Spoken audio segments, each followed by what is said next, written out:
Di atas panggung, Sulastri adalah bintang. Suaranya merdu, gemulai tubuhnya saat menari menghipnotis, dan senyumannya seperti cahaya yang menerangi malam. Sejak berusia 16 tahun, dia telah menjadi sinden yang dielu-elukan. Suaranya pernah mengiringi wayang kulit semalam suntuk, menjadi kebanggaan desa, dan memikat hati banyak lelaki. Namun, itu dulu. Kini, pada usia 33 tahun, bayang-bayang kejayaannya semakin pudar. Persaingan semakin ketat. Sinden-sinden muda bermunculan, lebih segar, lebih cantik, dan lebih diminati. Dalang-dalang ternama yang dulu selalu memanggilnya, kini lebih sering memilih wajah baru yang lebih menarik di mata penonton. Malam itu, di belakang panggung sebuah pagelaran wayang kulit, Sulastri duduk termenung. Warna bibirnya yang dulu merekah kini harus diperjelas dengan lipstik tebal. Kulitnya yang dulu berkilau kini harus ditutupi dengan bedak yang lebih putih. Di sudut ruangan, beberapa sinden muda berbisik-bisik, sesekali melirik ke arahnya dengan tatapan iba. "Mbak Yu, Sulastri masih dipanggil manggung?" tanya seorang gadis sinden muda berusia awal 20-an. "Masih, tapi tidak sesering dulu," jawab yang lain dengan nada meremehkan. Sulastri menggenggam tangannya erat-erat. Bukan mereka yang salah, dunia memang kejam bagi mereka yang mulai menua. Di dunia sinden, penampilan adalah segalanya. Suara indah saja tak cukup, kecantikan dan daya tarik juga menentukan siapa yang tetap bertahan di atas panggung.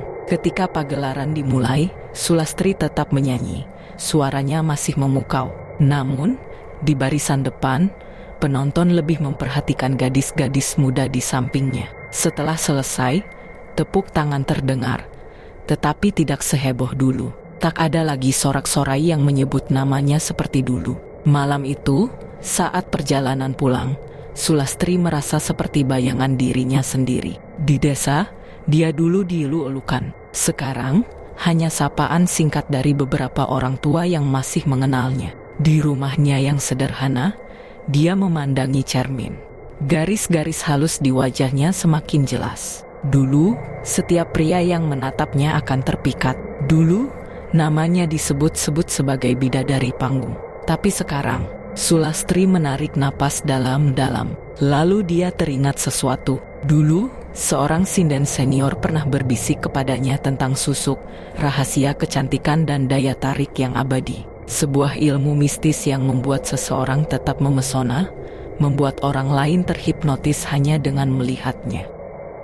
Kalau ingin tetap bertahan di atas panggung, kau harus punya sesuatu yang lebih dari sekadar suara, kata sinden senior itu dulu. Saat itu, Sulastri menolak. Ia masih muda, masih penuh percaya diri. Tapi kini, pikirannya mulai goyah. Dalam kebingungan, ia teringat seseorang, Kiai Wirya, seorang dukun sakti yang dikenal bisa memasang susuk dengan kekuatan luar biasa. Ia tinggal di desa seberang, tempat orang-orang datang dengan berbagai permohonan kekayaan, kecantikan, bahkan kejayaan di panggung. Sulastri menatap bayangannya di cermin. Dalam hatinya, ia bertanya, apakah ini satu-satunya jalan untuk kembali bersinar? Dan malam itu, ia memutuskan, ia akan pergi ke Kiai Wirya. Ia akan memasang susuk pesona, dan ia akan kembali menjadi bintang yang tak tergantikan.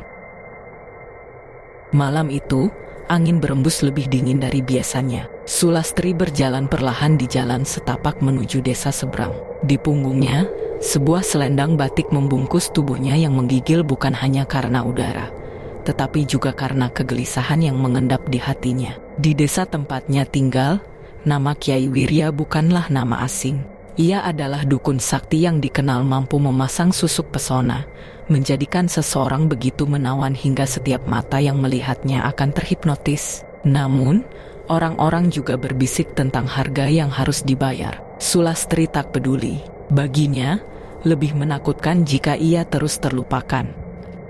Rumah Kiai Wirya terletak di pinggiran desa, dekat hutan bambu yang sunyi. Saat Sulastri tiba, suasana begitu sepi. Hanya suara jangkrik dan burung hantu yang terdengar. Rumah itu tidak besar, tetapi berbau dupa yang menyengat. Seorang perempuan tua menyambutnya dengan tatapan tajam. "Sampeyan sudah siap menerima segala akibatnya?"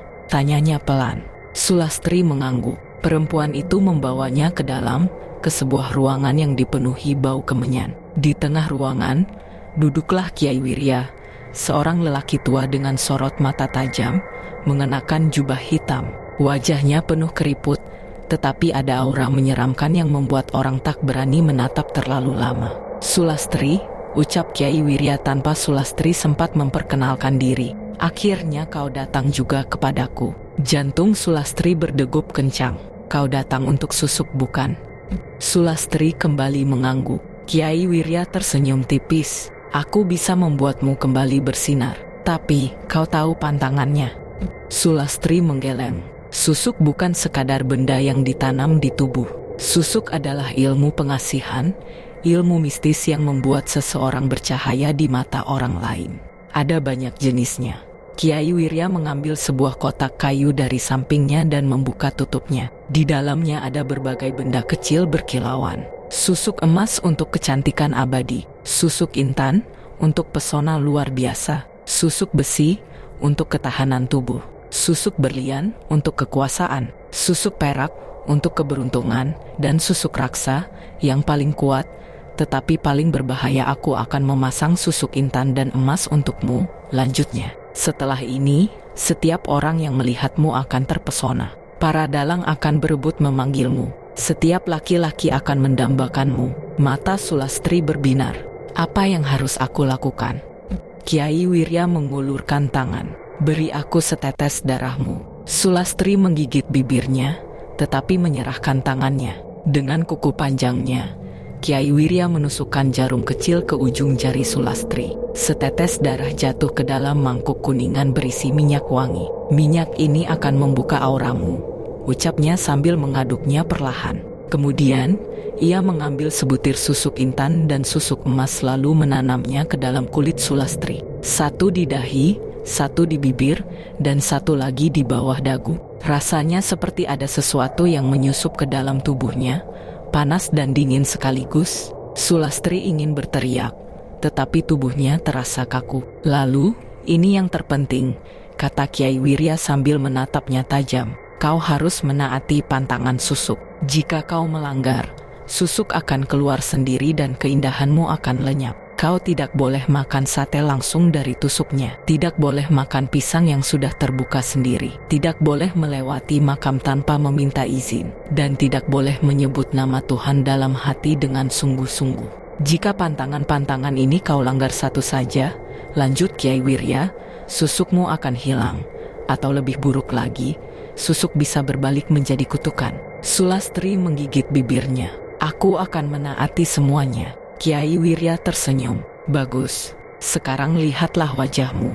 Ia menunjuk ke sebuah cermin besar di sudut ruangan. Saat Sulastri melihat dirinya, ia nyaris tak percaya. Kulitnya lebih bercahaya, matanya lebih tajam, dan wajahnya seperti seorang bidadari. Ia belum pernah terlihat seindah ini sebelumnya. Darahnya berdesir. Ini yang ia cari. "Mulai sekarang," kata Kiai Wirya, "dunia akan jatuh cinta padamu." Sulastri tersenyum.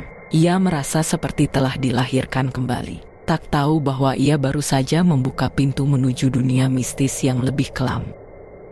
Sejak malam itu, kehidupan Sulastri berubah. Pagi harinya, saat ia bangun dan bercermin, ia nyaris tidak mengenali dirinya sendiri. Kulitnya yang sebelumnya mulai menua kini tampak lebih bercahaya, seperti terlapisi sinar tipis yang memantulkan cahaya dengan sempurna. Matanya lebih tajam, lebih hidup, dan bibirnya tampak lebih ranu meski tanpa riasan. Saat ia berjalan keluar rumah, beberapa tetangga yang biasa hanya menyapa sekilas, kini menatapnya lebih lama. Beberapa ibu-ibu yang sering bergosip pun terdiam saat melihatnya lewat, seolah tak ingin berkedip. Dan yang lebih mengejutkan, tak butuh waktu lama sebelum berita tentang kecantikan abadi Mbak Yu Sulastri menyebar di desa.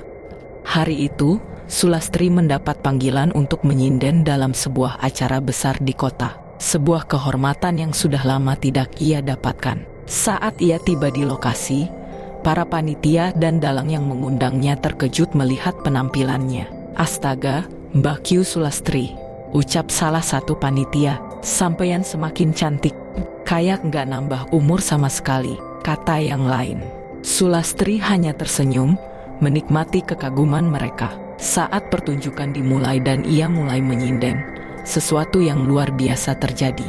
Suaranya memang sudah indah sejak dulu, tetapi kali ini, setiap orang yang mendengar seolah terhanyut dalam suara dan kehadirannya. Beberapa penonton pria menatapnya dengan tatapan kosong, seolah terhipnotis. Beberapa bahkan tampak berkeringat, wajah mereka penuh kekaguman yang berlebihan. Setelah pertunjukan selesai, dalang utama, yang biasanya sulit memberikan pujian, berkata, "Mulai sekarang, sampeyan harus selalu ada di setiap pagelaran kami." Sulastri tersenyum puas. Dunia akhirnya kembali kepadanya. Setelah pertunjukan itu, panggilan manggung datang bertubi-tubi. Sulastri tidak hanya kembali ke puncak kejayaannya, ia kini lebih dari sekadar seorang sinden. Ia adalah primadona, seorang bintang yang dielu-elukan. Namun, ada sesuatu yang sedikit aneh. Setiap pria yang bertemu dengannya tampak berubah. Mereka tidak hanya sekadar mengagumi, tetapi seolah terobsesi. Dalang-dalang yang dulu hanya sekadar mengenalnya kini bersikap berlebihan, sering mengajaknya bicara lebih lama dari yang perlu. Bahkan beberapa mulai mengiriminya hadiah. Seorang pemilik rumah makan terkenal di kota kabupaten tiba-tiba menawarkan kontrak eksklusif agar Sulastri hanya tampil di acara-acara yang ia sponsori dengan bayaran fantastis. Bahkan seorang pria yang baru bertemu dengannya di sebuah acara tiba-tiba melamar, padahal mereka baru berbicara tidak lebih dari 5 menit. "Sampeyan seperti bidadari," kata pria itu dengan mata berbinar. "Saya siap meninggalkan istri saya demi sampeyan." Sulastri tertawa, tetapi di dalam hatinya ada sedikit kegelisahan. Apakah ini hanya efek susuk, ataukah ada sesuatu yang lebih dari itu? Di tengah kejayaan itu, seseorang yang tak pernah ia duga kembali ke dalam hidupnya. Malam itu, setelah sebuah pertunjukan di desa sebelah, seorang pria datang menemuinya di belakang panggung. Saat ia melihat pria itu, dadanya langsung berdebar. Pria itu adalah Bagas. Bagas adalah cinta pertamanya, lelaki yang dulu ingin menikahinya. Tetapi hubungan mereka ditentang oleh keluarga Bagas. Sulastri masih ingat betapa sakitnya saat harus berpisah. Bagas akhirnya dijodohkan dengan gadis lain dan pergi meninggalkan desa. Namun, kini pria itu berdiri di hadapannya lagi. "Sulastri," suara Bagas bergetar. "Aku tak menyangka kita akan bertemu lagi." Sulastri tersenyum, tetapi ada sesuatu yang aneh. Bagas tidak menatapnya seperti pria-pria lain. Ia tidak terhipnotis, tidak kehilangan akal seperti yang lain. Bagas tetap tenang. "Sampeyan semakin cantik," ucapnya. "Tapi ada sesuatu yang berbeda." Sulastri mengangkat alisnya. "Apa maksudmu?" Bagas tidak langsung menjawab. Ia hanya menatapnya lebih lama, seolah mencari sesuatu di balik wajahnya. "Aku kembali ke desa setelah pernikahanku gagal," lanjut Bagas pelan. "Aku selalu menyesal meninggalkanmu, Sulastri." Hati Sulastri bergetar. Dulu, ia selalu bertanya-tanya apakah Bagas masih mengingatnya. Dan kini, pria itu ada di hadapannya, mengungkapkan perasaannya. Namun, sesuatu dalam tatapan Bagas membuatnya gelisah. Ia tidak menatapnya dengan kekaguman membabi buta. Tatapannya lebih dalam, lebih mencurigai. Sulastri mencoba mengabaikannya. Bagas sudah kembali, dan kali ini, ia tidak ingin kehilangan lelaki itu lagi. Seiring hari berlalu, Sulastri semakin dekat dengan Bagas. Mereka sering menghabiskan waktu bersama, berbicara tentang masa lalu mereka. Namun, semakin sering Bagas bersamanya, semakin aneh perasaannya. Ia mulai mengalami mimpi-mimpi aneh. Dalam mimpinya, ia melihat dirinya sendiri di atas panggung, tetapi semua orang di hadapannya tidak memiliki wajah. Mereka hanya duduk diam, mata mereka kosong, mulut mereka bergerak-gerak seolah menggumamkan sesuatu yang tak terdengar. Dan setiap kali ia berkaca di dalam mimpi itu, pantulan wajahnya berubah. Kadang ia melihat wajahnya sendiri. Kadang ia melihat wajah seorang wanita tua dengan mata hitam pekat. Kadang, ia melihat wajah yang bukan manusia. Ia terbangun dengan keringat dingin. Ada sesuatu yang salah. Lalu, hal yang lebih mengerikan terjadi. Suatu malam, ia pulang ke rumah dan melewati sebuah makam tua. Ia selalu ingat pantangan yang diberikan Kyai Wirya. Tidak boleh melewati makam tanpa meminta izin. Namun, malam itu, ia lupa. Saat melewati makam itu, tiba-tiba ia merasa ada sesuatu yang menarik rambutnya dari belakang. Ketika ia menoleh, tidak ada siapa-siapa. Namun, di bayangan bulan, ia melihat sesuatu keluar dari kulitnya sendiri. Sesuatu yang kecil, berkilau, seperti serpihan logam. Ia terjatuh, napasnya memburu. Apakah susuknya mulai keluar? Apakah ia telah melanggar pantangan? Dengan gemetar, ia menyentuh wajahnya. Dan untuk pertama kalinya, ia merasa ada sesuatu yang tidak beres dalam tubuhnya. Malam itu, setelah kejadian di makam, Sulastri merasa gelisah. Tubuhnya lemas, seolah ada sesuatu yang menghisap energinya. Setiap kali ia menyentuh wajahnya, ia merasa ada sesuatu yang bergerak di bawah kulitnya. Halus, licin, tetapi terasa seperti duri-duri kecil yang menusuk dari dalam. Ia menatap cermin di kamarnya. Ada sesuatu yang salah. Namun, keindahan yang terpancar dari wajahnya masih ada. Pesonanya tetap kuat, dan panggilan manggung terus berdatangan. Ia berusaha mengabaikan kegelisahannya. Susuk ini telah membawanya kembali ke puncak kejayaan. Sementara itu, Bagas semakin sering menghabiskan waktu dengan Sulastri. Namun, semakin lama ia dekat dengannya, semakin ia merasakan sesuatu yang aneh. Ada kalanya, saat Sulastri tertawa, suara tawanya terdengar terlalu merdu, seperti bukan suara manusia biasa.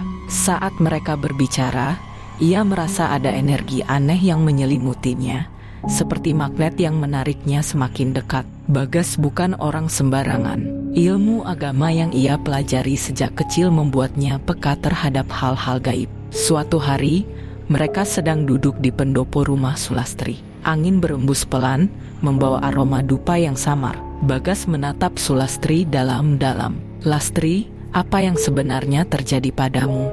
Sulastri tersenyum. "Maksudmu?" "Sampeyan berubah," kata Bagas pelan. "Kecantikan itu bukan sekadar kecantikan biasa." Sulastri terdiam, hatinya berdebar.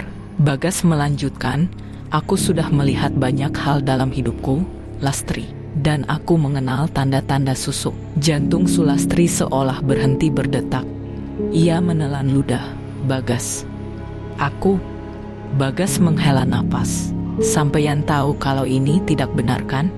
Namun, sebelum Sulastri sempat menjawab, tiba-tiba lampu pendopo berkelip-kelip dan angin bertiup lebih kencang. Dari sudut matanya, Bagas melihat sesuatu yang tidak wajar. Bayangan Sulastri tidak mengikuti gerakannya. Sulastri menoleh ke arah yang salah, tetapi bayangannya tetap menatapnya. Bagas langsung merapalkan doa dalam hati. Ada sesuatu yang bersarang dalam tubuh wanita ini.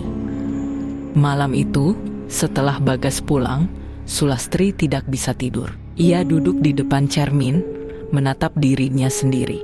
Benarkah ia telah berubah? Di luar rumahnya, angin berembus kencang, seolah ada sesuatu yang berputar di sekitar rumahnya. Lalu, tiba-tiba, ia teringat perkataan Kyai Wirya saat memasang susuk dulu.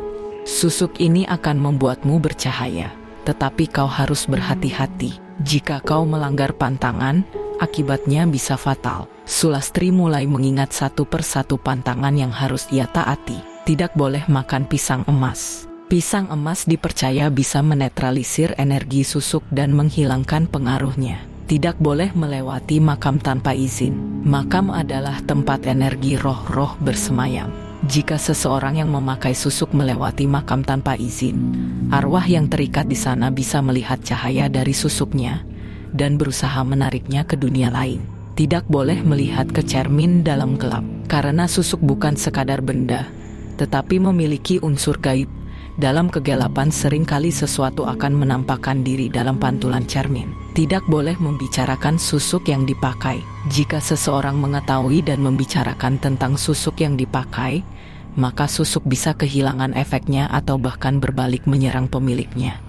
Sulastri menelan ludah. Bagas telah menyebutkan kata susuk. Apakah itu berarti efeknya akan mulai menghilang? Malam semakin larut.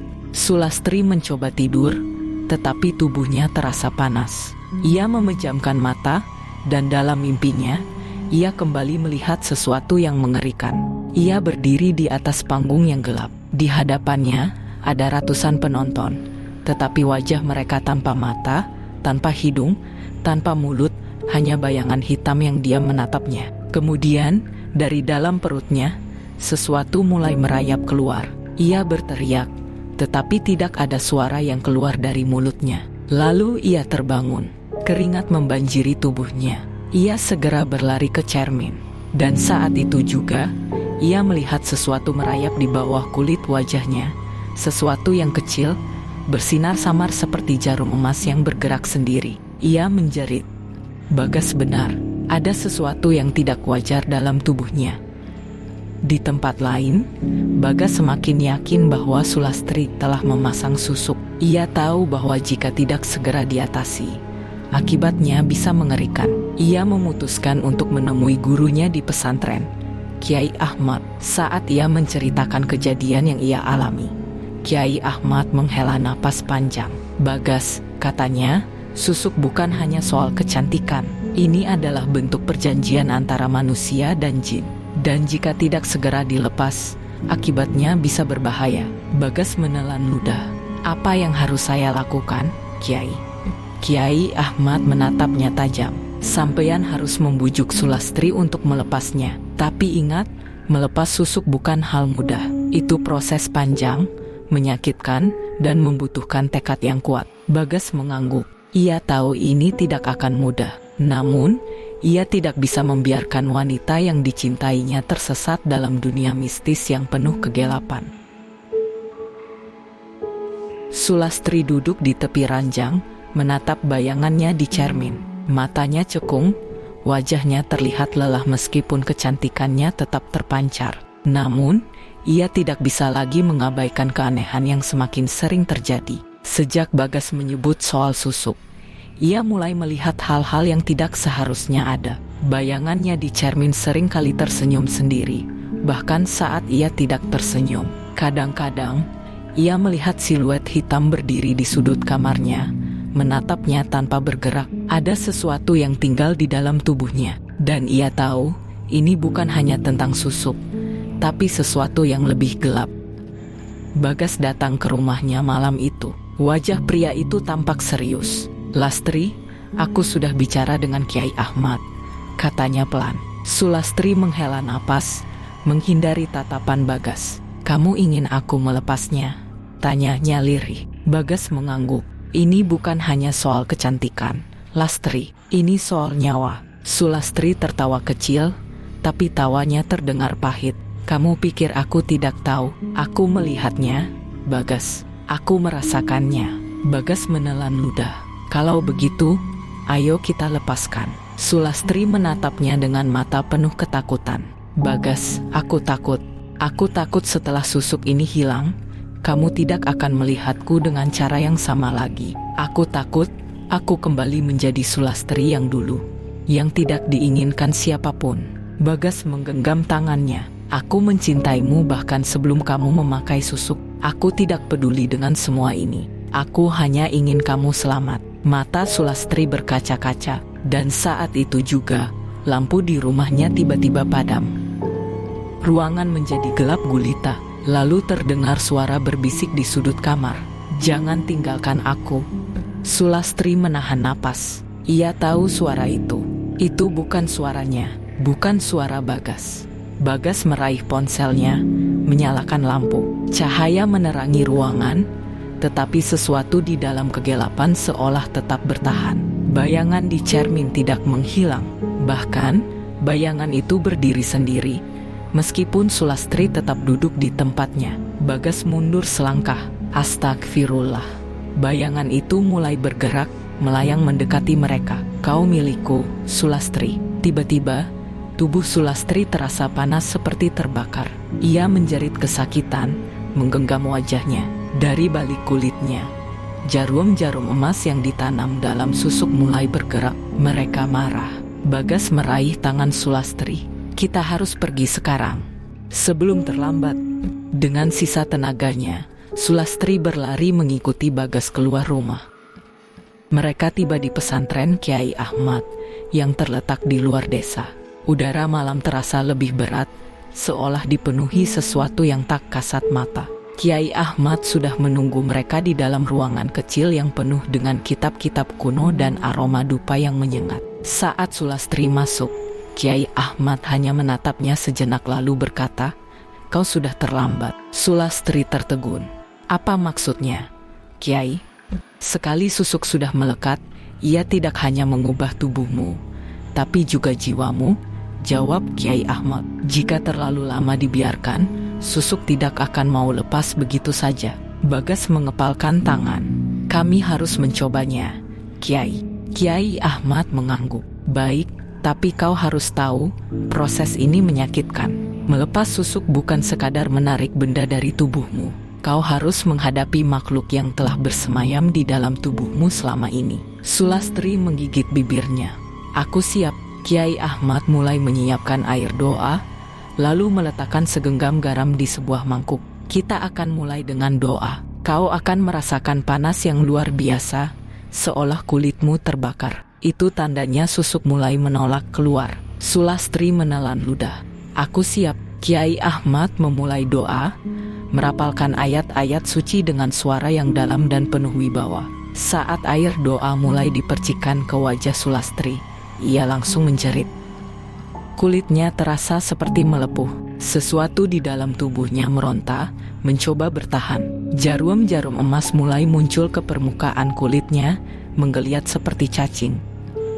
Ia merasakan sesuatu mencakar bagian dalam kulitnya, berusaha menahan diri agar tidak keluar. Kiai Ahmad tetap melanjutkan doanya. Sulastri merasa ada tangan tak kasat mata yang mencengkeram tubuhnya, mencegahnya bergerak. Lalu terdengar suara tertawa dari sudut ruangan. "Kau tidak akan bisa melepasku."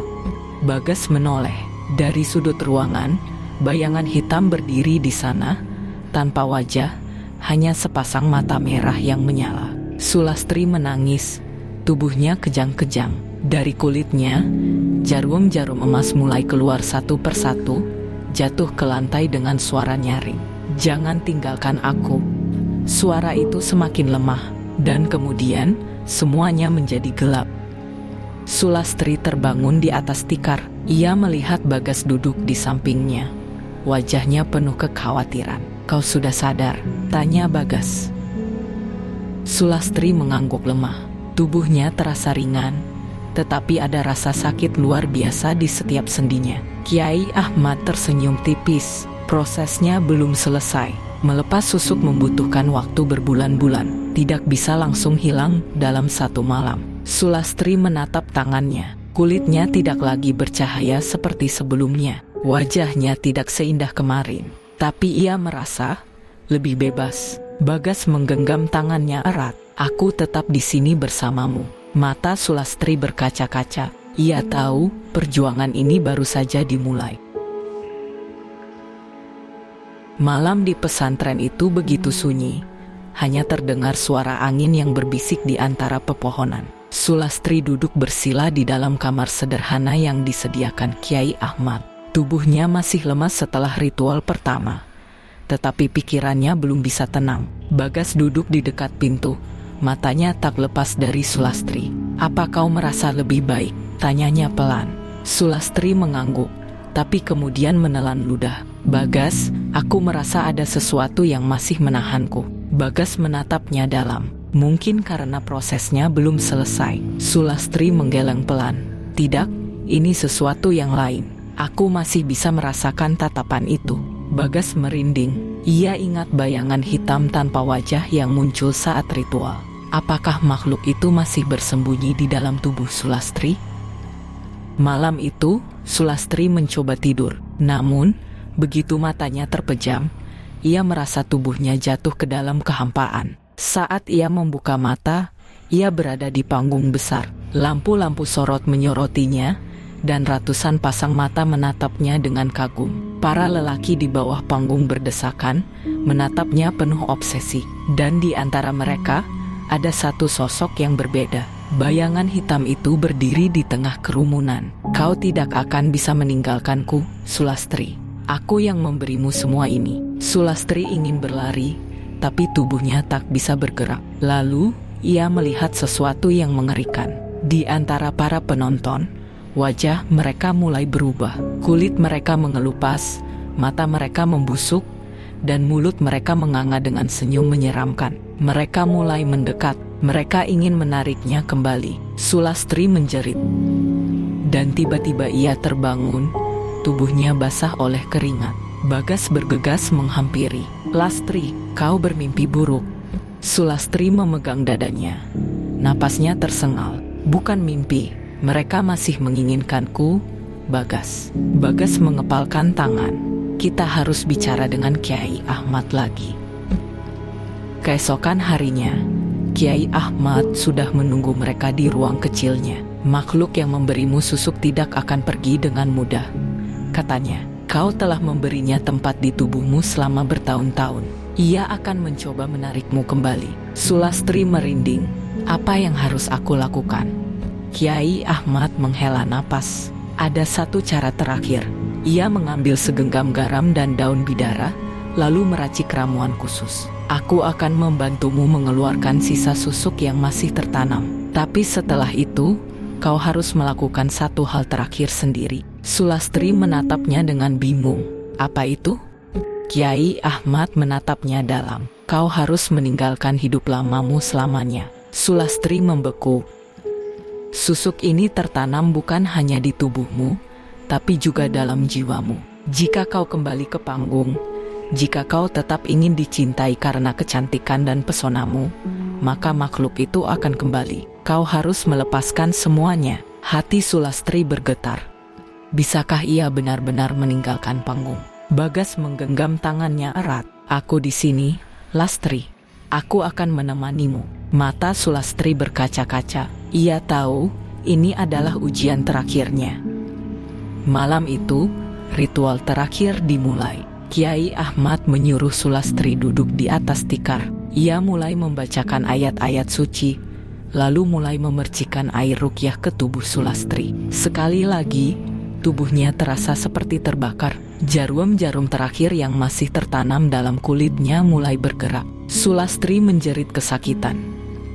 Dari pori-porinya, butiran emas kecil mulai keluar, satu persatu, seperti benda hidup yang meronta ingin tetap bertahan. Namun Kiai Ahmad tidak berhenti. Ia mengusap kepala Sulastri dengan air ruqyah, lalu mulai membaca doa terakhir. Dan tiba-tiba, suara jeritan menggema di seluruh ruangan. Sulastri melihat bayangan hitam itu muncul lagi. Kali ini, ia sangat marah. Aku memberimu segalanya. Aku membuatmu cantik. Aku membuat mereka semua memujamu. Dan sekarang kau ingin meninggalkanku. Sulastri menjerit. Tubuhnya bergetar hebat. Kiai Ahmad mengarahkan telapak tangannya ke bayangan itu. Dengan izin Allah, kau tidak lagi berhak atas tubuh ini. Bayangan itu melolong kesakitan, dan akhirnya menghilang dalam kilatan cahaya. Sulastri roboh ke lantai, tubuhnya lunglai. Dan untuk pertama kalinya dalam bertahun-tahun, ia merasa benar-benar bebas. Beberapa minggu setelah ritual, tubuh Sulastri masih dalam pemulihan. Ia sering merasa lelah. Wajahnya kini terlihat lebih alami tanpa kilauan aneh yang dulu ia miliki. Dan kini, ia dihadapkan pada keputusan terbesar dalam hidupnya. Meninggalkan panggung selamanya. Ia tahu, tanpa susuk, pesonanya tak akan sama lagi. Ia tak akan menjadi sinden yang dipuja seperti dulu. Tapi ia juga tahu, ini adalah harga yang harus ia bayar untuk kebebasannya. Suatu pagi, ia berdiri di depan rumah, memandang Bagas yang menunggunya dengan motor tuanya. Kau sudah siap?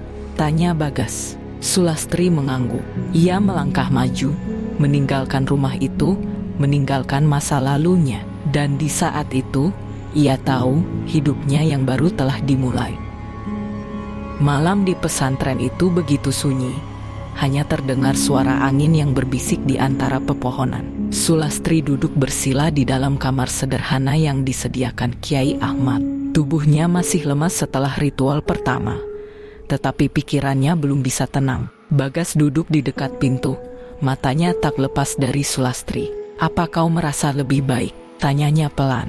Sulastri mengangguk, tapi kemudian menelan ludah. "Bagas, aku merasa ada sesuatu yang masih menahanku." Bagas menatapnya dalam. Mungkin karena prosesnya belum selesai. Sulastri menggeleng pelan.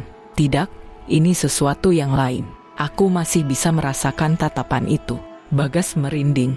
Ia ingat bayangan hitam tanpa wajah yang muncul saat ritual. Apakah makhluk itu masih bersembunyi di dalam tubuh Sulastri?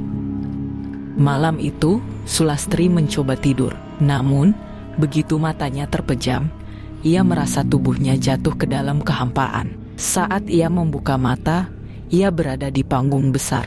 Lampu-lampu sorot menyorotinya, dan ratusan pasang mata menatapnya dengan kagum. Para lelaki di bawah panggung berdesakan, menatapnya penuh obsesi. Dan di antara mereka, ada satu sosok yang berbeda. Bayangan hitam itu berdiri di tengah kerumunan. "Kau tidak akan bisa meninggalkanku, Sulastri. Aku yang memberimu semua ini." Sulastri ingin berlari, tapi tubuhnya tak bisa bergerak. Lalu, ia melihat sesuatu yang mengerikan. Di antara para penonton, wajah mereka mulai berubah. Kulit mereka mengelupas, mata mereka membusuk, dan mulut mereka menganga dengan senyum menyeramkan. Mereka mulai mendekat. Mereka ingin menariknya kembali. Sulastri menjerit. Dan tiba-tiba ia terbangun, tubuhnya basah oleh keringat.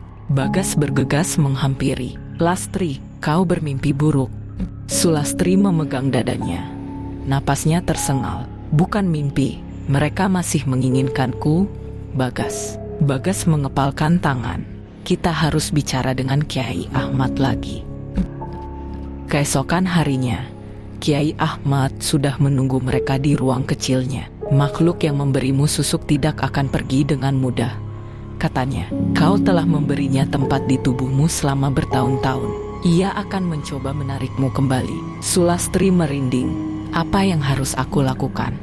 Kiai Ahmad menghela napas. "Ada satu cara terakhir." Ia mengambil segenggam garam dan daun bidara, lalu meracik ramuan khusus. "Aku akan membantumu mengeluarkan sisa susuk yang masih tertanam. Tapi setelah itu, kau harus melakukan satu hal terakhir sendiri." Sulastri menatapnya dengan bingung. "Apa itu?" Kiai Ahmad menatapnya dalam. "Kau harus meninggalkan hidup lamamu selamanya." Sulastri membeku. "Susuk ini tertanam bukan hanya di tubuhmu, tapi juga dalam jiwamu. Jika kau kembali ke panggung, jika kau tetap ingin dicintai karena kecantikan dan pesonamu, maka makhluk itu akan kembali. Kau harus melepaskan semuanya." Hati Sulastri bergetar. Bisakah ia benar-benar meninggalkan panggung? Bagas menggenggam tangannya erat. "Aku di sini, Lastri. Aku akan menemanimu." Mata Sulastri berkaca-kaca. Ia tahu ini adalah ujian terakhirnya. Malam itu, ritual terakhir dimulai. Kiai Ahmad menyuruh Sulastri duduk di atas tikar.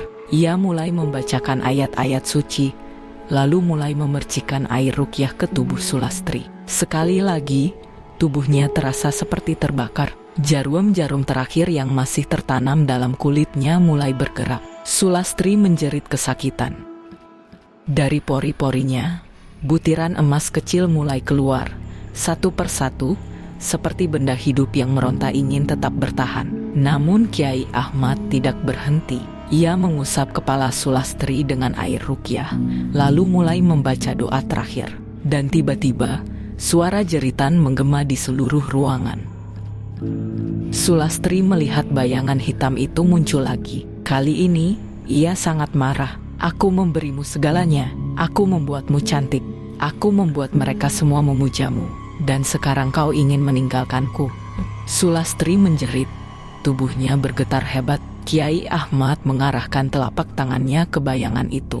"Dengan izin Allah, kau tidak lagi berhak atas tubuh ini." Bayangan itu melolong kesakitan, dan akhirnya menghilang dalam kilatan cahaya. Sulastri roboh ke lantai, tubuhnya lunglai. Dan untuk pertama kalinya dalam bertahun-tahun, ia merasa benar-benar bebas.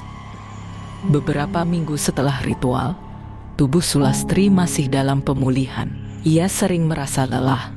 Wajahnya kini terlihat lebih alami tanpa kilauan aneh yang dulu ia miliki. Dan kini, ia dihadapkan pada keputusan terbesar dalam hidupnya. Meninggalkan panggung selamanya. Ia tahu, tanpa Susuk, pesonanya tak akan sama lagi. Ia tak akan menjadi sinden yang dipuja seperti dulu. Tapi ia juga tahu, ini adalah harga yang harus ia bayar untuk kebebasannya. Suatu pagi, ia berdiri di depan rumah, memandang Bagas yang menunggunya dengan motor tuanya. "Kau sudah siap?" tanya Bagas. Sulastri mengangguk. Ia melangkah maju, meninggalkan rumah itu, meninggalkan masa lalunya. Dan di saat itu, ia tahu hidupnya yang baru telah dimulai. 1 tahun setelah pelepasan Susuk, Sulastri dan Bagas kini sudah menikah dan tinggal di kota kecil yang jauh dari desa tempat ia dulu menjadi sinden. Hidup mereka sederhana, tetapi tenang. Sulastri tidak pernah menyanyi lagi di atas panggung. Setiap kali ada yang menawarinya pekerjaan menyinden, ia selalu menolak. Bukan karena ia tidak bisa, tetapi karena ia tahu dunia itu bukan untuknya lagi. Tapi ada sesuatu yang mengganggunya. Setelah Susuk itu hilang, Sulastri merasa seperti orang yang berbeda. Tidak ada lagi tatapan kagum dari orang-orang di sekitarnya. Jika dulu ia masuk ke ruangan dan semua mata tertuju padanya, kini ia hanyalah wanita biasa. Kadang, ia meraba wajahnya di cermin, mencari kilauan misterius yang dulu membuatnya begitu memesona. Tetapi ia tahu, itulah harga kebebasan. Suatu hari, Sulastri menemani Bagas ke pasar. Saat berjalan melewati gang sempit, ia tiba-tiba melihat seorang wanita muda berbaju kebaya mencolok. Wanita itu duduk di bangku kayu, dikerumuni beberapa lelaki yang memandangnya dengan penuh kekaguman. Ia tertawa lembut, suaranya terdengar merdu. Mata mereka bertemu. Wanita itu menatapnya dengan tajam dan menyeringai. Lalu, Sulastri melihatnya mengangkat tangan ke pipinya dan mengusap sesuatu. Sekilas, ada kilauan halus di kulitnya. Sulastri merasa tubuhnya merinding. Ia tahu persis apa yang dilihatnya. Wanita itu memakai susuk. Siklusnya terus berulang. Tanpa berkata apa-apa, Sulastri berbalik dan menggenggam tangan Bagas lebih erat.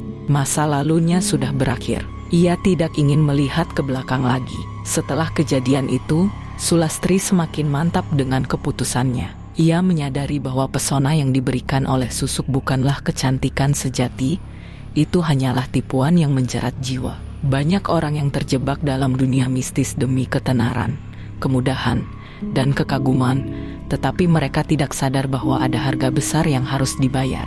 Ia pernah memilih jalan itu, dan ia tahu betapa beratnya untuk keluar. Tapi sekarang, ia sudah bebas. Dan kebebasan itu jauh lebih berharga daripada segala pujian dan kekayaan yang pernah ia miliki.